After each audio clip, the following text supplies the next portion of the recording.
صحیح مسلم کتاب الایمان حدیث نمبر 161۔ عمر بن حارث نے یزید بن ابی حبیب سے، انہوں نے ابو خیر سے روایت کی اور انہوں نے حضرت عبداللہ بن عمر بن عاص رضی اللہ عنہما سے سنا۔ وہ فرما رہے تھے، ایک آدمی نے رسول اللہ صلی اللہ علیہ وآلہ وسلم سے پوچھا، مسلمانوں میں سے بہتر کون ہے؟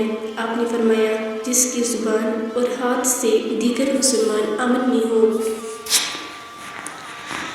صحیح مسلم کتاب الایمان حدیث نمبر 162۔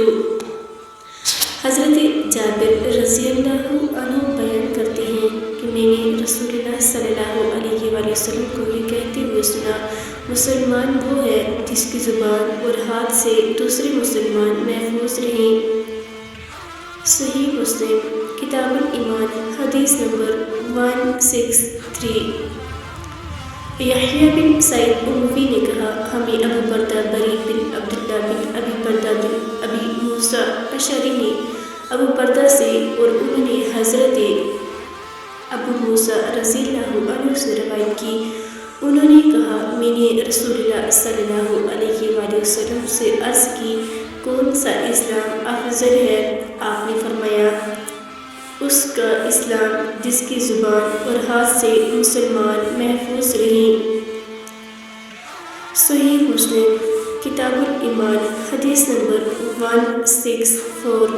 ابو اسامہ نے کہا، ہمیں بری بن عبداللہ نے اسی سند کے ساتھ حدیث بیان کی کہ رسول اللہ صلی اللہ علیہ وآلہ وسلم سے پوچھا گیا، کون سا مسلمان افضل ہے؟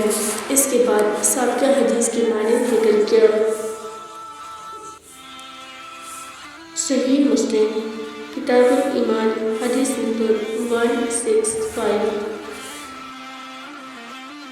ابو قلابہ نے حضرت انس رضی اللہ عنہ سے روایت کی، وہ نبی صلی اللہ علیہ وآلہ وسلم سے روایت کرتے ہیں کہ آپ نے فرمایا، جس شخص میں 3 باتیں پائی جائیں گی وہ ان کے ذریعے سے ایمان کی حلاوت پا لے گا، جس سے اللہ اور اس کے رسول باقی ہر کسی سے بڑھ کر محبوب ہو۔